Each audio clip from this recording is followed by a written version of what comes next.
Hi YouTubers, Hannah here, and I just want to talk about more Zelda and the fact that Link does get hit a lot, but we see no blood or no visible scratch or no visible injuries. Yeah, he makes pain noises, but I don't see any visible blood, any wounds, any marks, any scratches, any chips on the Master Sword. Granted, it's imbued with magic. That tunic may be because he doesn't seem to show any physical signs he has been hit. And Ganon, I'm pretty sure lands a couple hits. Besides getting shot by electricity, I'm talking about swords, any actual sword slashes across the tunic and actual bleeding. Oh, you got me.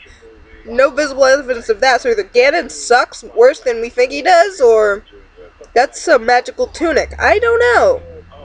I always wondered about that because in Ocarina of Time, Ganon full on spits up blood. And yet we don't bleed at all. I'm watching my Majora's Mask Let's Play, so ignore me looking down. But anyway, I don't know. That's always fascinated me for some odd reason. I wondered why. I was like, okay, that's fascinating. I'm like, interesting. Quite an interesting thing in my head anyway, but yes, there's so much to talk about Majora's Mask and my love of it, and it's crazy. Let's just say that. It's loony, it's crazy, it's wacky, it's great. There's so much going on. Those freaking owl statues, teleporting. Oh, the fact that when Wind Waker likes hiding pots, and you have an obsessive compulsion to break every piece of pottery and every blade of grass you have or see, and yeah, let that sink in. Likes hiding pots in Wind Waker. I know. It's like they're trying to break your pottery breaking addiction or your grass mowing. Thank God there are no enemies hiding in grass, although that is a lie.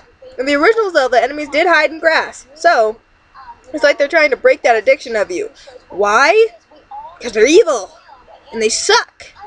That's why. I'm like, oh, really? Seriously? Of course. And I'm thinking, how can that amorphous blob fit into that tiny little pot? I don't know. Granted, it does have bones, so of course it's like an octopus. It can fit inside a mason jar. Which I find amazing that if it can squeeze itself into a tiny little jar. I'm like, that has to not be comfortable. But, okay, go for it. If you can do it, go for it. But anyway, that's all I have for now. Oh, but I have plenty more to talk about. Such as Chancellor Cole and God, how'd he get hired? Don't know. Not going to spoil that for you, but that's all I have for now. So, Merry Christmas once again. 11 days to go. I know. Love you all, and bye.